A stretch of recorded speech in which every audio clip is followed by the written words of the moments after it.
So the whole Tahina Pow Pow Caitlin Clark situation is just mad.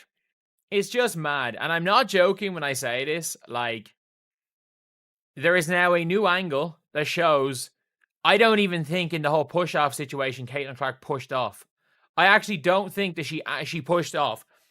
I think that, again, it looks to me like Tahina Pow Pow threw herself out of the play after hacking Caitlin Clark. She hacked Caitlin Clark, overcommitted, and threw herself out of the play. I got a technical for basically being mad at myself because I missed the three and then I went and hit the backboard, and he told me it was disrespectful to the game of basketball. So I don't know. It reminded me of the technical that I got in college where I said, damn it, where it's like a personal frustration. Had nothing to do with my team, had nothing to do with their reffing, had nothing to do with other team. It was just because I'm a competitor and I felt like I should have been making more shots. So, but I think he fired me up to continue to play a lot harder. I thought we got a lot better after he did that. So I want to thank him. The WNBA has gotten itself into serious trouble. A referee was exposed for supposedly targeting Caitlin Clark, and now the organization is scrambling faster than a missed shot in extra time. We're seeing questionable calls, dubious fouls, and evidence that has supporters yelling about whether this is basketball or some bad TV drama. Caitlin didn't simply participate in the game, she got manipulated by the officials. Now the league's in panic mode, fans are furious, and this controversy is hotter than a game-winning shot. Increased attention this year. There's also been increased scrutiny about the quality of refereeing. Curious if there has been any conversation about whether it's referee pay, referee training, anything to ensure that is as good as it can be. Obviously, not every, they're humans, looking at technology. Basketball is a little more complex than tennis, for instance, around technology of officiating. So we're looking at a variety of different dimensions. Somewhere in the realm of professional basketball, where sensible thinking vanishes and blindfolded officials rule, the WNBA is currently giving a perfect demonstration on how to undermine your own top performer in 2 simple steps. First, recruit Caitlin Clark, the biggest sensation to hit women's athletics since Serena first held a tennis racket. Second, give her the same officiating treatment you'd give someone who accidentally stumbled onto the court from the snack bar. A misguided missile that can destroy everything this upcoming season, and that is the WNBA referees and this secret agenda.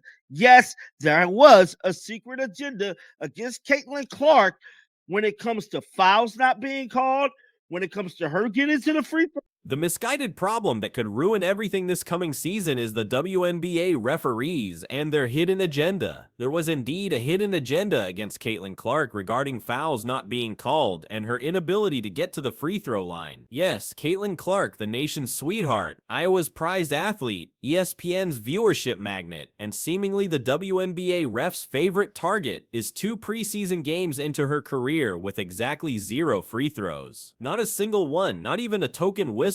Not even an accidental makeup call, just complete silence from the officials while she's chopped, smacked, roughed up, and occasionally launched into the paint. Release time, which is pretty much identical to mine. You can't help but watch when she plays, where she's shooting from, the range, the confidence, the flair. Like, she's a performer. Don't worry, this isn't just a random glitch. No, this is the follow-up to last season's disaster, when WNBA referees made it obvious that Caitlin Clark was fair game. Watching her play was like watching someone try to dribble through rush hour traffic, except instead of honking, defenders just crashed into her like they were admiring performance art. And Caitlin Clark, her arm is like being grabbed by Tina Pow Pow and she does take it off. Could there have been contact? Sure. But I've never, this is some of the worst refereeing I've ever seen to not call a defensive foul here. Some of the worst refereeing I have seen in my lifetime. Let's discuss fan expectations. When Caitlin joined the WNBA, people were excited. They thought perhaps the league would enhance officiating now that millions were suddenly paying attention. Instead, they doubled down on disorder. They basically said, oh, you want competent officiating. How cute. Here's someone who once called a traveling violation on a referee's shoe. The WNBA officials lack consistency.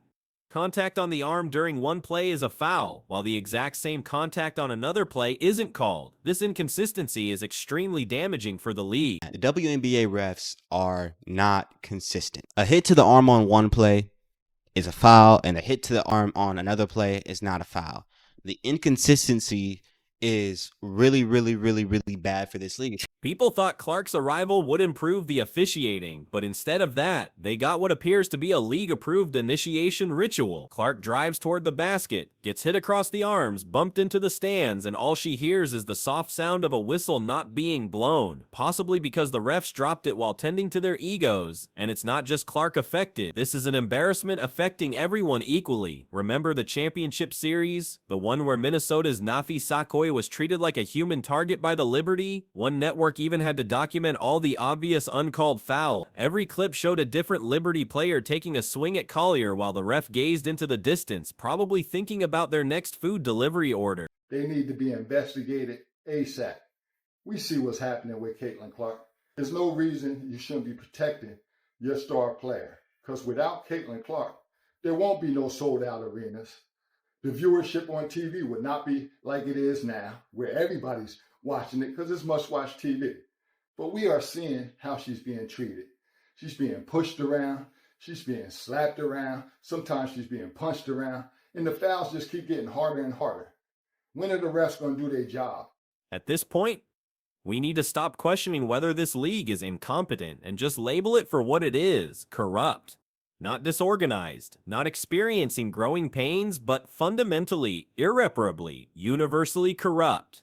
This isn't about missing a few calls. This is about creating an entirely separate rulebook for Caitlin Clark that begins with "Thou shalt not receive a foul call unless your bones are visible." Regarding rulebooks, someone might want to send one to Kathy Angelbert, the WNBA commissioner, whose job is to manage the league. She's been quiet about this mess for so long that people are starting to think she's not real. Fans are demanding she wake up and realize what's happening. If Caitlin Clark ends up injured or worse, completely disillusioned with this amateur level officiating, kiss goodbye to viewership, merchandise sales, and relevance. Because there should be some suspensions, check. There should be some fines, check. And you should be setting an example for your star player. Because God forbid this young lady gets hurt.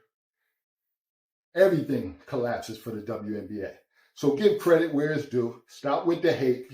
Here's a small marketing tip for the WNBA. You don't grow your organization by targeting your stars like they're disposable lottery tickets. You protect them. You promote them. You don't let officials treat them like extras in a gladiator movie. The league's biggest star, the reason non-WNBA fans are even watching in the first place, is being treated like a junior varsity rookie with attitude problems. It's not just unfair, it's financially stupid. But sure, let's keep pretending everything's fine. Let's keep distributing whistles to refs who think the verticality rule is some kind of pasta dish and assume nobody will notice. Oh, but people are noticing. Social media is exploding with outrage. Like, this is one of the worst missed calls I think I've ever seen in basketball. Like, this is not just a hand check. This is a double jersey grab.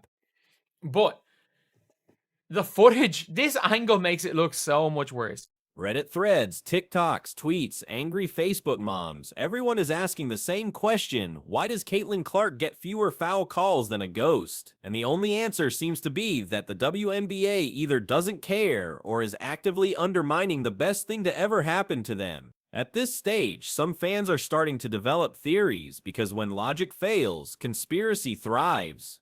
There's speculation that Nike and the WNBA are part of some massive social manipulation movement designed to push Clark down so she doesn't disrupt the narrative. Sounds crazy, sure, but not as crazy as a world-class shooter driving through defenders like she's avoiding shopping carts at Costco, only to end up with 0 free throws in 2 consecutive games.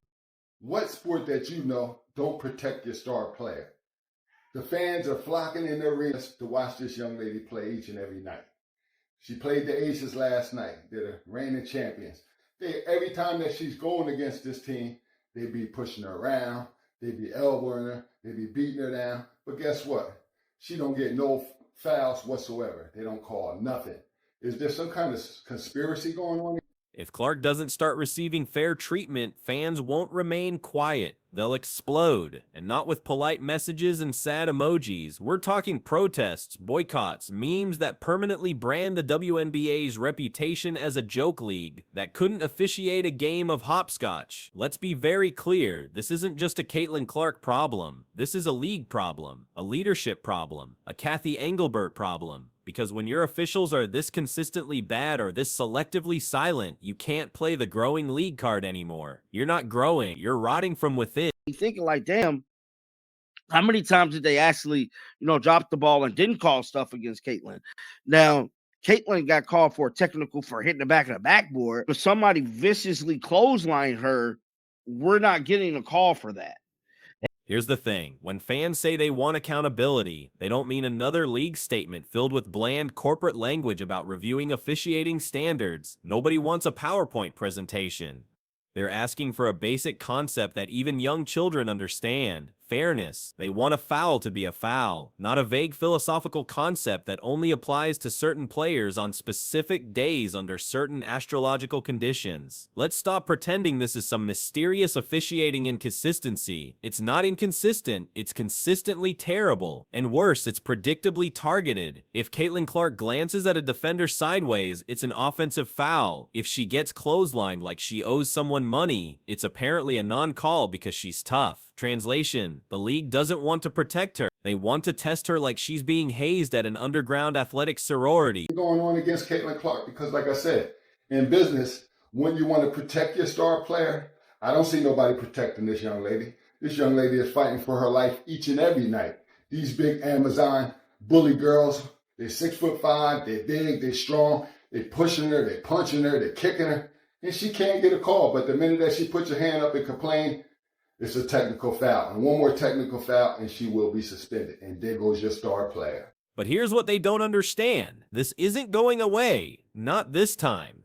Caitlin Clark isn't just another player. She's the player. She's the one dragging viewership up significantly. The one turning empty seats into sold-out arenas. The one whose jersey outsold half the league before she even played a single game. And if they lose her, if she gets injured, if she burns out because she's being manhandled every game while refs stare blankly, the league will collapse faster than a trendy cryptocurrency after a scandal. Don't say it's too early to worry. Preseason games are when you fix these problems, not make them worse. The fact that Clark is already 2 games in without a whistle is like trying to extinguish a kitchen fire with gasoline, and fans recognize it. Every missed call is being recorded, edited, shared, and reshared. Social media is ablaze with criticism, and Kathy Angelbert seems to be somewhere pretending she's never heard of Caitlin Clark. I don't want to see none of the calls being missed like we seen last year, bro. These referees have to get it together. Now, we know the Indiana Fever front office did everything they had to do, put the right pieces around Caitlin Clark, make sure they make it far in the playoffs and possibly get a WNBA championship. Well, that part is done. We got a new team. We got a new coach. They got everything they need to do to take off for the 2025 season. The only thing left is these WNBA referees. This need to be talked about, just like it was supposed to be getting talked about at the conclusion of that season. And I'm back on a bumper, bro. I am not letting up on them damn WNBA referees because they are the biggest haters when it comes to. There's a genuine opportunity to fix this situation, but it requires actual leadership, not just firing a few scapegoat referees and pretending the problem is solved. It means completely overhauling officiating from scratch. Training, accountability, transparency, maybe even some basic education on the rules. Because at this point, fans suspect the refs think verticality is a yoga position, and if Kathy Engelberg can't or won't intervene, then it's time for her to leave. Period. This isn't personal. It's performance-based. She's had years to address the officiating crisis, and instead of action, we've gotten apathy. Instead of reform, we've gotten press releases. The league doesn't need a figurehead who smiles through scandal. It needs someone who knows how to fix a broken system before the league collapses under the weight of its own incompetence. Before someone starts complaining about adjustment periods and rookie growing pains, let's be honest. Clark isn't just a rookie, she's a revenue-generating phenomenon. And if she wanted to spend her time getting punched in the throat while referees debated lunch options, she could have joined a back alley fighting club, not the WNBA. The WNBA is playing a dangerous game. They're testing the patience of fans who aren't known for their calmness. They're testing the resilience of a player whose entire career has been about rising above nonsense. Until now, when the nonsense appears to be league approved, and they're gambling that somehow people will keep watching even when the product becomes unwatchable. Here's an interesting experiment. Remove Caitlin Clark from the equation. Take her out of the WNBA. No jersey sales, no sold-out arenas, no viral clips, no middle-aged dads discovering women's basketball because their daughter won't stop talking about her. What remains? That's right, a league that's suddenly whispering into emptiness, wondering where everyone disappeared to. This isn't about giving Clark special treatment. It's about giving her the same treatment every player deserves. Protection, safety, fair officiating, and yes, the occasional free throw when someone practically body slams her in front of 10. And if the league can't manage even that, if the WNBA continues to act like the referees are an untouchable priesthood of basketball chaos, then maybe fans should start looking elsewhere. Because why would anyone invest their time, money, or energy into a league that refuses to protect the very players it depends on to survive? Caitlin Clark is a once-in-a-generation talent, a phenomenon, a lightning rod, and the WNBA is treating her like she's a minor inconvenience. That's not just short-sighted, it's suicidal. Because one day, Clark will look at her bruises, her 0 free throw attempts, and her coach's confused expression and think, I don't need this. And when that day comes, the only thing left in the WNBA will be the echo of what could have been, plus a bunch of referees still trying to figure out which team has possession, call the fouls, protect your players, fix the ref, fire Angelberg if necessary, because if you lose Caitlin Clark, you lose everything. And trust me, the league isn't big enough to survive that kind of self-inflicted wound. Caitlin Clark way back here at the back. I mean, the literal face of your league, way back here at the back. I mean, that's... I literally just bragged on the WNBA earlier about how they were doing a better job of recognizing Caitlin Clark this year. I mean, the actual star of your competition hidden in the background, I literally just complimented the WNBA earlier about how they were doing a better job acknowledging Caitlin Clark this season. Come on now, what a disappointment. What a complete mess up. I've mentioned she should be prominently featured on every piece of marketing and advertisements. Caitlin Clark should represent this competition. Trust me on this. The emblem would have already transformed to her silhouette as a symbol. Just informing you that's how this ought to be managed. I mean, come on. What a failure. What a total failure. I've said she'd be front and center on every piece of everything. Propaganda and commercials. Caitlin Clark would be the face of this league. You better believe it. The logo would have already changed to her silhouette.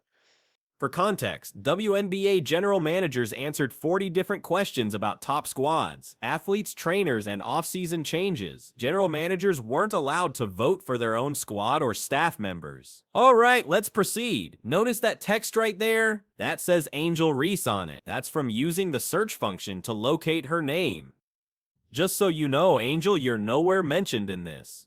Seems WNBA general managers don't think much of you. We think they're disrespecting Caitlin Clark. Forget about it. Angel Reese isn't included at all. She's not listed anywhere here. Of a logo 3. I'm just letting you know. That's the way this should be handled. So just to let you know what we're dealing with, WNBA general managers responded to 40 different questions about the best teams, players, coaches, and off-season moves. General managers were not permitted to vote for their own team or personnel. All right, let's rock. Just to let you know, you see that right there? That says Angel Reese on it. That's from a Control F for find. I discovered this when I scrolled down to Best Defensive Athlete in the competition. Best Interior Defensive Athlete in the competition. She's completely absent. That's when I searched for her name and thought, hold up. Now, she won Defensive Athlete of the Year in Unrivaled, so the general managers are clearly saying, we don't care about that 3-on-3 league, and we don't think it will convert to success here. It couldn't be more obvious than that. Or in this case, Elfed. Just letting you know, Angel, you're nowhere to be found in this. It seems WNBA general managers don't value you all that much. I mean, we think they're disrespecting Caitlin Clark. Forget about it. Angel Reese is not involved. She is not anywhere in here. And how I came to that was when I got down here, best defensive player in the league, best interior defensive player in the league. She is nowhere to be found. That's when I searched for her. I was like, wait a minute.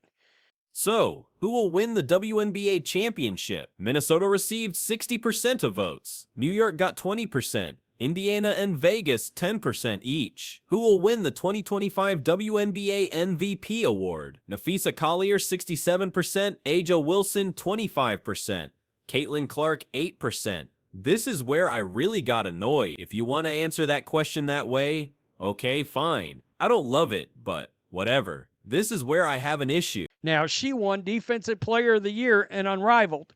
So the general managers are telling you right now we don't give a rat's ass about that 3-on-3 league, and we don't believe it's going to translate. I mean, it doesn't get any more obvious than that.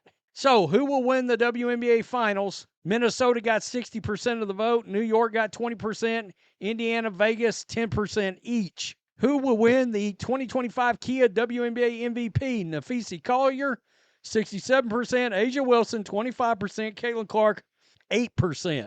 This is where I really got a problem. If you want to answer that question like that, okay, fine. I mean, I don't love it, but fine. So potentially 12 general managers, there's 13, but Indiana wouldn't vote on Caitlin Clark, right? 100% of those 12 general managers should have picked Caitlin Clark here. If you were starting a franchise today and could sign any athlete in the WNBA, who would it be? If you didn't choose Caitlin Clark, you'd be unemployed searching for work because clearly you have zero business awareness if you can't recognize and overcome your own pride to see who is elevating this entire competition. This is where I got a problem, all right? So potentially 12 general managers. There's 13, but Indiana wouldn't vote on Caitlin Clark, right? So 100% of 12 general managers should have answered Caitlin Clark here. If you were starting a franchise today and could sign any player in the WNBA, who would it be? If you didn't answer Caitlin Clark, your ass would be in the street looking for a job. You wouldn't be in charge of anything. You wouldn't be running anything on any of my squads. That should literally be the only choice. There might be one stray vote for Asia Wilson or whoever Nafisa Collier, and that should be from the Indiana general manager. Everyone else, Caitlin Clark. Honestly, if I'm an owner seeing that, I want to identify who voted differently and then I'm firing them.